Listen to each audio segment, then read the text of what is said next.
Reviewing all 32 NFL teams before the start of the season, and we're now on the AFC West, the last section in the AFC before we jump to the NFC. Starting off with the Broncos, Bo Nix was a major asset in his rookie year last year, and might I say was one of the reasons that the team became relevant again. He had a total of 29 touchdowns and only 12 interceptions. Two characteristics that stand out with Nix is that he shows a lot of leadership regardless of his status, and he's reliable. Tight end Evan Ingram's going to be a great addition to help him, and one of the few pieces that was added to the team to increase their explosive receiving plays. All 5 starters are returning, picking up where they left off, but they still need more depth in the running back position. It won't all be on Nick's shoulders, and he can have a little bit more to rely on. The defense was one of the league's best last year. They're making improvements and adjustments with the middle of the field because that was one of the concerns. Cornerback Alex Singleton's returning back from ACL surgery, so now all the key pieces are returning to dominate for defense. Overall, this might be one of the division's sneaky teams. They're starting to get in more conversation and have high leverage pieces ready to show out this year. For the Chargers, led by former University of Michigan coach Jim Harbaugh, who's also a quarterback for the team in the year 99 to 2000. You also might know him for some of the sign-stealing headlines at the University of Michigan. We're not going to go into that right now.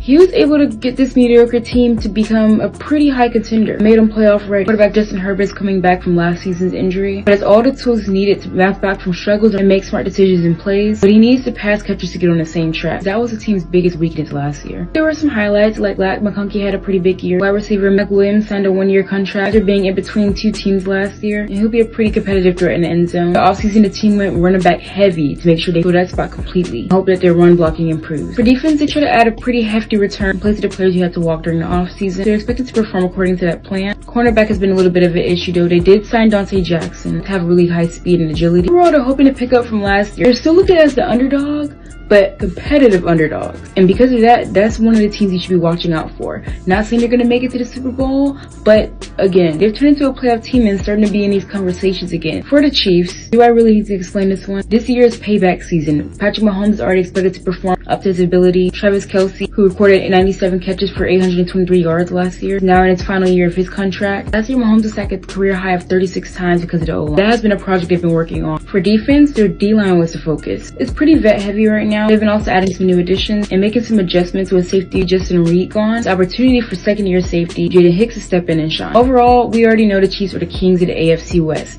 However, they'll have some steep competition on their hands in this division. It is not because they're not good enough and we don't think they're going to perform, but because of these other teams starting to show a lot more competition, they might have a little run for their money in the beginning. Something that they can't handle, and we'll probably see them again in the Super Bowl. The Raiders, last year going 4-13. They have a new head coach, Pete Carroll, and a new general manager. New quarterback, Geno Smith, is going to be adding a lot of depth in that position because that was something that was lacking last year, and that's an understatement. He signed a 2-season contract extension to 2027. He showed a lot of promise and dominance with the Seahawks. Also, keep in mind we have running back Ashton Genty prepared to make his appearance on the team, and we also have tight end Brock Bowers, who's been performing very high last year. The offense actually improved a little bit last year towards the end, so they're looking that they can pick up with that this year and start off strong to finish strong. For defense, injuries are the main word they've been bouncing back from, so they're just trying to recover from that. As long as they stay healthy, they're actually going to be a pretty big backbone for the team. The Raiders are not a Super Bowl team this year, but the competition level is expected to rise to new heights. Maybe not the same as the Broncos and the Chargers, but definitely trying to strive for that. The offense is looking to make better end-game decisions and overall have a healthy defense.